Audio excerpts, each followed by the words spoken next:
BPL 2025-26 Rangpur Riders তাদের জয়ের লড়াইয়ের জন্য যে টিমটা তৈরি করছে এটা হয়তোবা এই বিপিএল সিজনের সব থেকে সেরা একটা দল হতে যাচ্ছে। এই টিমের ক্যাপ্টেন্সি করতেছেন নুরুল হাসান সোহান, একজন Bangladesh underrated wicket keeper batter.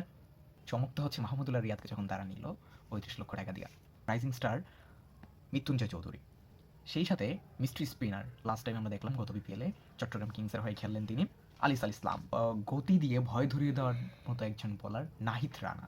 Hard hitter batsman তাহিদ হৃদয়কে কিন্তু একটা চোরা দাম দিয়েই কিন্তু রংপুর রাইডার্স আজকের অকশনে কিন্তু কিনছে। এরপর বাংলাদেশের মানে ক্লাসিক্যাল ব্যাটসম্যান লিটন কুমার দাস, তাকে কিন্তু রংপুর রাইডার্স কিনে ফেলছে মোটা অঙ্কের একটা অ্যামাউন্ট দিয়া।